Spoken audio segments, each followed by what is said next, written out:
संविधान की बातें यहाँ पे हो रही है, संविधान को किस तरह से लागू करना है, अगर अभी तक जो लागू है उसमें क्या क्या संशोधन होने। अब मैं बता दूं इस समय सुदर्शन चक्र लाइव से आप जुड़े हुए हैं और बात चल रही है इस समय प्रोफेसर भी हैं इस समय, अगर मैं संजय हिंगोल जी की बात करूँ इस समय जामिया मिलिया इस्लामिया एक बहुत बड़ा नाम है हिंदुस्तान के अंदर, एक बहुत बड़ी यूनिवर्सिटी है। सर क्या लगता है परिवर्तन आ पाएगा? अगर इतनी बड़ी पार्टी समझ सकती है, और मोदी जी भी ये कह रहे हैं कि भाई ये संविधान तो इतना स्थापित हो गया कि बाबा साहब अम्बेडकर भी आएंगे तब भी अब वो इस संविधान को खत्म नहीं कर पाएंगे। इतना अगर विश्वास एक विरोधी आदमी फुले अम्बेडकर विचारधारा का अगर जता सकता है तो हम समझ सकते हैं कि हमारे अभियान का उद्देश्य जो है पूरा हो गया। बीजेपी लगातार कह रही है कि समानता का अधिकार हम पैदा करेंगे पूरे समाज को, पता चल गया तो मोदी जी ने विश्वास रखा। नहीं, मोदी जी को पता हो गया कि अगर ये भाषा हम नहीं बोलेंगे, हम समता की भाषा नहीं बोलेंगे तो हम फेंके जाएंगे। वैसे तो उसका नाम धर्म ग्रंथों में शैतान है, ब्राह्मण का धर्म ग्रंथों में नाम शैतान है। कुरान और बाइबल में लिखा है शैतान वो होता है जो सामान्य आदमी को, नीतिवान आदमी को दिग्भ्रमित करता है, उसको दिशा से भटकाता है, सही दिशा से उसको भटकाता है, लोगों को काला जादू और चमत्कार से डराता है। वो शाप, भगवान आपके ऊपर शाप देंगे, आपके ऊपर कोप होगा, ऐसा बता बता के लोगों को डराता है। ये कौन करता है हमारे देश? ब्राह्मण करता है हमारे देश। ब्राह्मण शब्द मान्य क्यों? उसको धारण करने वाला आदमी इसको नकार नहीं रहा। जैसे अगर कोई मुझे कोई चमार कहे, मुझे अच्छा नहीं लगता, मैं उसको स्वीकार नहीं करना चाहता।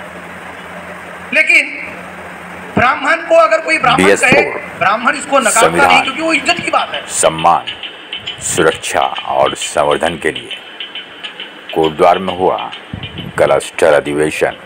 नमस्कार दोस्तों, सुदर्शन चक्र लाइव पे एक बार फिर से आप लोगों का बहुत बहुत स्वागत है। और आज मैं एक ऐसी जगह पे आया हूँ जहाँ पर एक बहुत बड़ा महोत्सव यहाँ पे हो रहा है। अगर मैं बात करूँ तो संविधान की बातें यहाँ पे हो रही है, संविधान को किस तरह से लागू करना है, अगर अभी तक जो लागू है उसमें क्या क्या संशोधन होने। अब मेरे साथ इस समय सीधे जुड़ चुके हैं जो श्रीमान संजय हिंगोल जी से जुड़ चुके हैं, जो इस समय वाम जो सभा है उसके वो राष्ट्रीय वाम सिंह जो है उसके वो राष्ट्रीय जो है उपाध्यक्ष हैं, समय सीधे मुझसे जुड़ चुके हैं। सर पहले बहुत बहुत स्वागत है। मैं आपको सुन रहा था इस समय काफी, आप तकरीबन पौन घंटा 1 घंटा आप लगातार बोल रहे हैं।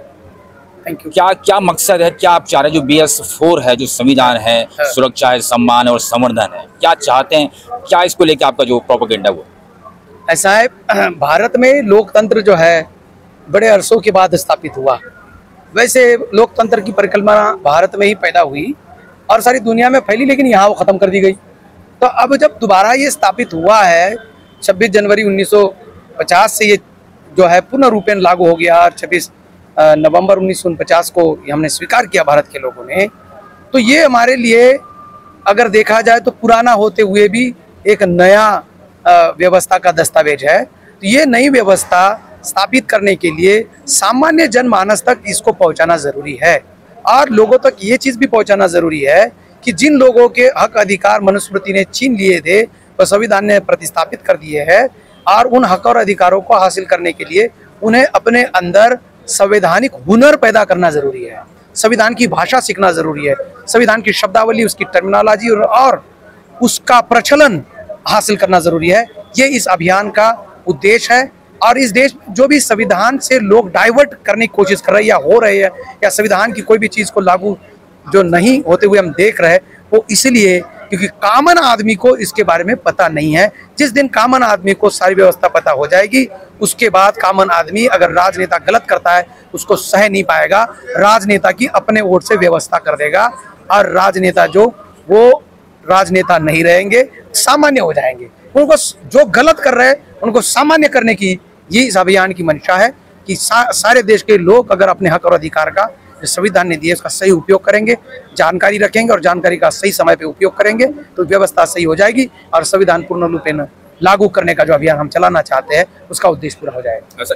कहाँ पे कमी मान रहे हैं? बाबा साहब अम्बेडकर 1950 का संविधान लागू हो चुका है, उसके बाद कहाँ पे कमी मानते हैं कि यहाँ पे कुछ कमी रह गई है? और उसके बाद तब इस तरीके से जो आप जिस तरह की आप जनसभाएं कर रहे हैं उसमें अभी मैं देख रहा था आप गाँव की बात कर रहे थे, गाँव में हर आदमी अगर 10-10 आदमी भी अगर काम करेंगे 3000 गाँव की बात चल रही थी, आपका 300 गाँव में भी अगर हम कुछ काम कर पाए तो कुछ चेंजेस में 300 लोग 10 गाँव में एक आदमी तो 3000 हो जाएंगे। ये कैलकुलेशन जो आपने लगाई है, क्या लगता है कि इसमें कुछ परिवर्तन आ पाएगा? क्योंकि मुझे लगता है कि कहीं ना कहीं मोटिवेशन है। दोस्तों बता दूं इस समय सुदर्शन चक्र लाइव से आप जुड़े हुए हैं और बात चल रही है इस समय प्रोफेसर भी हैं इस समय, अगर मैं संजय हिंगोल जी की बात करूं इस समय जामिया मिलिया इस्लामिया एक बहुत बड़ा नाम है हिंदुस्तान के अंदर, एक बहुत बड़ी यूनिवर्सिटी है। सर क्या लगता है परिवर्तन आ पाएगा इसके? निश्चित रूप से हम बहुत आशावादी इस बारे में। जैसे हमने 2017 में अपना अभियान शुरू किया और उस समय देश के संविधान के बारे में कोई चर्चा नहीं थी। हमने संविधान को अपना विषय बनाया, एजेंडा बनाया और सारे देश में इसकी चर्चा शुरू कर दी। चर्चा इतनी आगे बढ़ गई कि 2023 की राजनीति में वो देश का केंद्र बिंदु बन गई। और इस देश की सबसे बड़ी पार्टी मतलब कांग्रेस पार्टी, आज भी मैं समझता हूँ कि यद्यपि भारतीय जनता पार्टी का शासन है, जितनी इकाइयाँ कांग्रेस की देश में बनी हुई उतनी बीजेपी की नहीं होगी। परंतु अभी वो जो उनकी इकाई, उनका तंत्र सब बिगड़ गया, वो बात अलग है, क्योंकि उन्होंने संविधान को सही ढंग से लागू नहीं किया, इसलिए लोगों ने उनको फेंक दिया। लेकिन वो पुनः इसमें आने के लिए जब हमने संविधान का एजेंडा स्थापित किया, सबसे पहले आगे आके कांग्रेस पार्टी ने इस एजेंडा को उठाया और कहने लगे कि हम संविधान को लागू करेंगे। इसी से उनका बचाव हो गया। जो राहुल गांधी उत्तर प्रदेश में चुनाव हार गया था, इस चुनाव में वो संविधान के माध्यम से उत्तर प्रदेश में भी चुनाव जीत गया और वायनाड में भी चुनाव जीत गया। इसका मतलब जनता की अगर आप बात देखेंगे, जनता के मन को अगर समझने की कोशिश करेंगे तो जनता के मन में संविधान को स्थापित करने में हम सफल हुए हैं।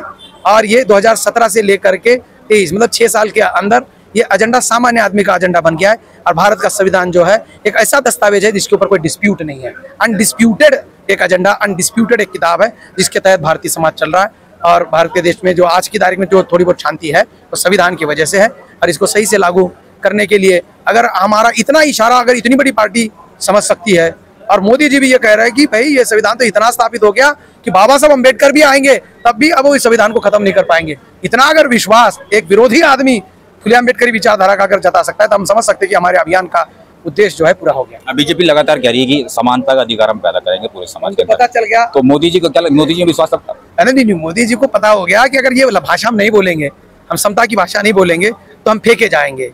क्योंकि लोग चाहते हैं समता स्थापित हो, क्योंकि संविधान में भी है। तो कोई भी राजनेता रहे, अगर उसको इस देश की राजनीति में अगर टिकना है, वो संविधान की भाषा नहीं करेगा, संविधान के बाहर जाके कोई काम करेगा तो चलने वाला नहीं। ये मेरा पूरा विश्वास है। और इसके लिए हम भारत के लोगों को हाथ में तलवार बंदूक कुछ लेने की जरूरत नहीं है। बस संविधान के क्या प्रावधान है, उसकी क्या व्यवस्था है वो बताते रहो। मान लो कि मोदी ने किसानों के लिए कानून पारित किए लेकिन पार्लियामेंट में चर्चा नहीं की, ये लोकतंत्र की मूलभूत सिद्धांत के खिलाफ में है। जब ये लोगों को हमने समझाया, ये तो भाई चर्चा करने के बाद होना चाहिए, बिना चर्चा कैसा करके कर दिया। तो इतने लोग वहां खड़े हो गए हैं कि उनको ये कानून वापस लेने पड़े। इसका मतलब लोकतंत्र का अगर इल्म, लोकतंत्र की जानकारी अगर लोगों के पास पहुंच जाती है तो राजनेता बदमाशी नहीं कर सकते। चलिए, बहुत बहुत शुभकामनाएं दोस्तों। देखिए, संजय उंगला जी ने लगातार बोला संविधान में बदलाव कर सकता है, लगातार वो काम कर रहे हैं। अब आगे वाला समय बताएगा कि भविष्य की गर्भ में क्या है। बस आप देखते रहें सुदर्शन चक लाइव। बहुत धन्यवाद।